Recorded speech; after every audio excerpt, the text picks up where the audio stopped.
BDR বিদ্রোহের বিস্ফোরক দ্রব্য নিয়ন্ত্রণ আইনের মামলায় 239 জনের জামিন নিয়ে আদেশ দেওয়ার কথা রয়েছে আজ।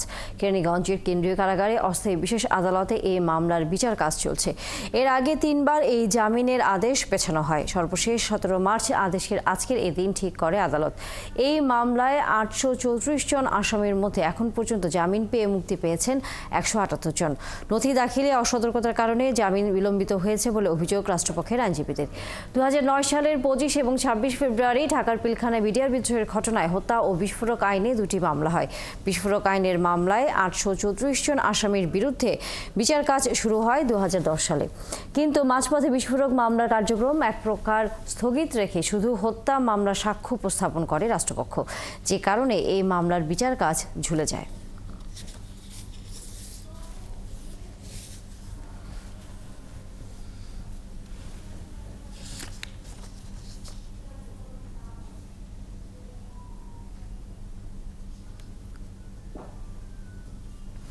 বিডিআর বিদ্রোহের বিস্ফোরক দ্রব্য নিয়ন্ত্রণ আইনের মামলায় 239 জনের জামিন নিয়ে আদেশ দেওয়া হবে আজ। আদালতে আছেন সহকর্মী নাদিয়া শারমিন, আমরা যুক্ত হচ্ছি তার সাথে। নাদিয়া, 239 জন আসামিদের নিয়ে আসা হয়েছে কিনা, যেহেতু আজকে তাদের জামিন আদেশ হওয়ার কথা রয়েছে, এবং একই সাথে আদালতের কার্যক্রমের এখনকার সর্বশেষ কি খবর আছে আপনার কাছে?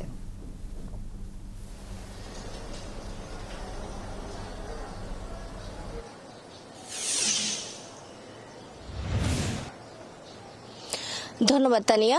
আসামি এসেছিল, আইনজীবী এসেছিল এবং সাক্ষীও এসেছিল, কিন্তু বিচারক আসেনি। বিচারক অসুস্থ, তিনি ছুটিতে আছেন। এই কারণে আজকে এই দিনটিতে আর বিচার কার্যের যেই কাজগুলো রয়েছে, অর্থাৎ সাক্ষী নেয়া এবং একই সাথে জামিন আদেশ দেয়া, দুটোর একটিও সম্ভব হয়নি।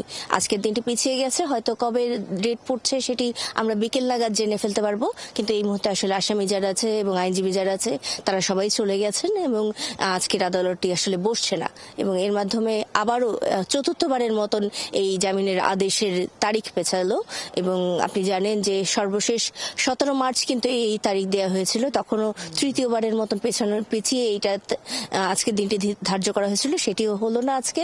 অর্থাৎ বলা যায় যে এই যে 239 জন, তাদের ভাগ্যে কি আছে সেটি জানার জন্য আমাদের আরো একটি তারিখ পর্যন্ত অপেক্ষা করতেই হচ্ছে, কেননা সেই আদেশ না পাওয়া পর্যন্ত আমরা বলতে পারছি না তারাও কি জামিন পাবেন নাকি এই বিস্ফোরক আইনের মামলা চলতে থাকবে এবং তার সাথে তারাও ভেতরে থাকবেন। কেননা হত্যা মামলা যখন হয়, হত্যা মামলার সাথেই কিন্তু বিস্ফোরক মামলাটি হয়, কিন্তু বিস্ফোরক মামলাটি হত্যা মামলার কার্যক্রম সুচারুরূপে চালানোর জন্য বন্ধ করে দেওয়া হয়, এটির কার্যক্রম চালানো।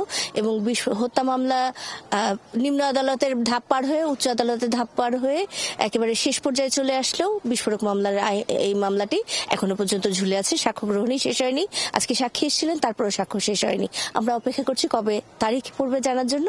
এরপরে হয়তো বলতে পারবো এই 239 জনের ভাগ্যে সামনে কি আছে, এবং তার মাধ্যমে আপনাদেরও জানিয়ে দিতে পারবো। তানিয়া, নিশ্চয়ই আমরা আপনার কাছে যদি এই বিষয়ে তথ্য আসে আমরা আবারও যুক্ত হব। দর্শক, সহকর্মী নাদিয়া শারমিন ছিলেন এতক্ষণ আমাদের সাথে।